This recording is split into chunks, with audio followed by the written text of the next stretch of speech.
here. Of course, we're dominated pretty much exclusively as C3 plants.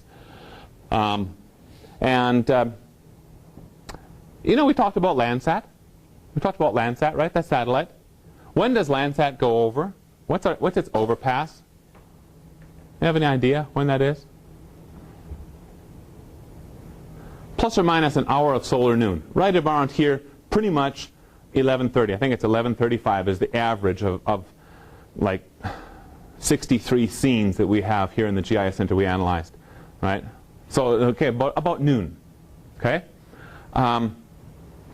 So what's happening out on the rangelands, on all those grasses at that time, right?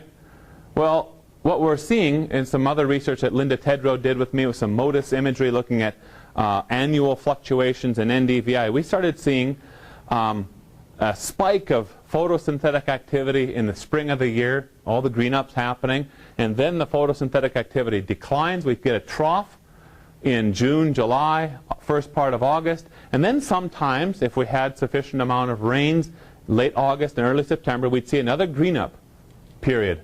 Typically not as high, not as extreme as the green up period in the spring of the year, but sometimes we'd see that secondary green up, and it looked kind of like a trough type of thing. Then we started wondering is if there is any difference, if there is any fluctuation in photosynthetic activity throughout the day. We've seen that there's differences throughout the season, throughout a year. What's happening during a day? Because if you do some looking at the physiology of the plants, C3 plants specifically will respond to adverse conditions. And an adverse condition for a C3 grass is where you have increasing temperatures that then cause a loss, an extreme loss, can be an extreme loss of water by that plant. Okay, so it gets to a point when the temperatures rise up where the plant, just by going through a respiration process, which is part of the photosynthetic process, has to happen. That plant is actually on a losing battle. If it keeps respiring during the heat of the day, a C3 grass, it's actually going to start losing resources. So what those C3 plants do is they close up their stomata, their stomates. They don't respire anymore for that time period. And kind of just take it easy, right? Pull back and go on a siesta right around lunchtime, when it gets warm. So I said, is this what they're doing like all the time? Are they really just about, there's nothing going on? Because if we look at shot after shot after shot in June, July of Landsat, it says nothing's happening. There's no photosynthetic activity. And yet, if you go out there, you see, well, there's more biomass being put on. I can see that these plants are growing, over these weeks and stuff like this. There's differences. And we've set up a time-lapse camera out on the O'Neill, and we've got some stuff out on YouTube on that. We put it together. It's like, oh my gosh, yes, something's still happening. Well, when are these plants photosynthesizing then? Right? They're not doing it when the satellites are overpassing, right? Not doing it at noon, heat of the day. So we set up these NDVI sensors, real-time sensors that look at chunks of ground. We have a couple of them out there at the O'Neill. And they look at what's happening every 20 minutes. Give us a shot, round the clock. Okay? They've all been calibrated and stuff like this. And what we found out, we see another trough happening every single day. Come about sunup, man, those plants get to it. That photosynthetic activity just goes crazy, right? They go into this big peak, and we'll get to a peak at about 9:30, 10 o'clock in the mornings. And then it goes on this extreme drop, right? Get about 11:30, 11:15, it's hit that trough. And it's done until temperatures start dropping, 6, 7 o'clock in the evening, starts picking back up, get a little bit of photosynthetic activity again. Plant, of course, once the sun goes down, that's about it until we get to the next morning. And then we start seeing that same big peak. So we started asking, well, that's when the plants are doing all the photosynthetic activity, all their work. But we're not capturing it with Landsat. So we bought some other satellite imagery that overpasses earlier. MODIS, the MODIS sensor that's on the Terra satellite, overpasses earlier. Oh yeah, those are giving us higher NDVI values. right? Because they're going over, their overpass is 930, 1030, something like that. So kind of a neat thing. And now what we're looking at, of course, is what is the ramification of this? Because if the semi-arid rangelands of the world and their net primary productivity and net ecosystem exchange has been based on satellite overpass at noon, then we've made some gross errors in how productive those rangelands really are, right? Because our estimates are based on, hey, nothing's going on. But if we would look at 9:30, 10 o'clock, it's like, oh, there is something going on, right? And this is a huge difference of rangelands compared to forested ecosystems, where a tremendous amount of prior remote sensing and satellite imagery work has been done, and only just recently has NASA and some other organizations became really interested in savannas and starting to realize, oh, there's differences. There's just flat out biological, physiological, plant physiology differences in these systems compared to those systems. Kind of some neat stuff we've got coming out. In fact, I'll be presenting that last one, at the International Rangelands Congress in Rosario, Argentina. How many of you folks met with Pablo Asenio-Lasa, who was here? You did? Yeah. We went out to the O'Neill together. And so when I'm down there, I'll be meeting with Pablo and spending some time with him on his turf. So a little bit more I want to tell you and share a picture with you on this bare ground detection with classification and regression trees. So when I was working with a lady over there, her name is Dr. Inma Alados, and she agreed, yeah, you know, a fundamental indicator of range health is the amount of bare ground we have out there. Lots of bare ground, we got problems. Lots of land cover, we're okay. So we said let's try to do a bare ground model for her study area, the Middle Ebro Valley of northern Spain, the Zaragoza region. Okay.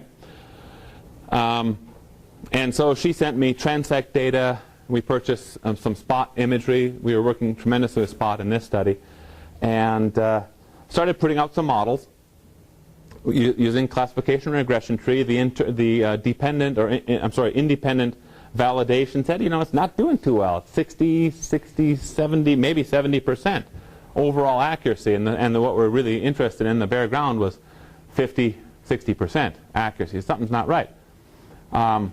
So we tried tweaking the model this way and that way with additional sampling. And then I had to go over there and I had to do a validation. So I went out there with Inma and her crew. And when we're standing on top of these hills, walking around and doing some sampling, what we noticed is that every time we got to a hill, and as we're climbing up the hillside, we encountered tremendous amounts of bare ground. Whenever we were down in the bottom, the flats, you could hardly walk. You're almost tripping over all the dense grass that's in there. And it happened over and over and over again. So I started thinking, there's something with the topography here that's the secret, that's holding the secret to our being able to accurately detect and locate bare ground. What kind of model do you think we could build to describe that phenomenon that we're seeing? Based off of elevation, and I'll give you a hint, it's a second derivative digital elevation, digital terrain model technique. Think back to spatial analysis, and we talked about digital terrain modeling. And it's related to slope. Slope all by itself didn't do much for us. We tried that early on. Related to aspect too. Those are first derivatives, right? Because those only use the elevation model itself to derive slope or aspect. We're talking about a second derivative. And I think in class we only talked about one second derivative model. What is that? It's an inflection model. Remember that inflection model? The inflection model describes the shape of the landscape. And it's very simple, right? It'll say this is the ridge top, valley bottom, concave hillside, convex hillside, a couple of different, there's 6, 7, 8 different categories. That's it. So I produced an inflection model when I got back. One of the first things I did, I had to run on this one, just because it was exciting to see. Pop that one layer into the classification tree, along with NDVI and biomass band ratios, and boom, there goes the accuracy rates. We're up in the 89% overall accuracy, 76% accuracy of detecting bare ground, which is pretty darn good compared to where we were before.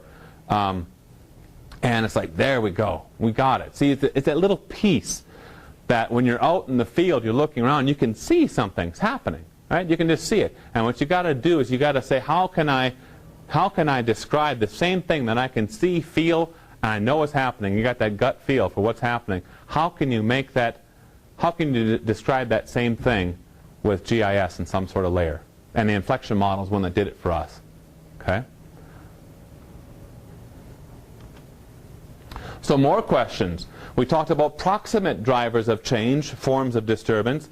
What's the ultimate driver of change? What is the ultimate driver of change on our landscapes? And I don't care if it's looking at landscapes in the Intermountain West, North America, northern Spain, the steppes of Mongolia, all these places where we've done studies. It's this right here, the human decision-making process. That's the changer right there. That's the one that's driving it all. It's what we decide to do to that land. And boy, it's hard to characterize otherwise. But when you get through, you know, a lot of these things that we've done, really, that's what everything boils down to. It's the fact that we have decided, as a society, as individuals, whatever, that this is what we're going to do with this chunk of land. And that decision to do that to that chunk of land is the ultimate driver of tremendous changes that we've seen in our landscapes. And sometimes good, sometimes not so good. Sometimes we've gotten ourselves into trouble because of what we've done. In other cases, hey, we can use our noggin to make improvements on that same landscape and reclaim some of those same landscapes. There's a video that I've shown. We did a screening here last year. I still have it if people are interested in seeing it. It shows case after case where people changed their way of thinking about a landscape. Instead of being exploitive of it, they tried to sustain their landscapes, and how that change in a person's paradigm, their way of thinking, made tremendous changes to the landscape. There were some examples from China and Ethiopia in that fairly short video that were just absolutely amazing. You wouldn't think it was even the same place on the ground. So if anyone's interested in seeing that, just contact me. I can get you the name of it, and we may even have it digitally that could be shared with folks. So, any questions?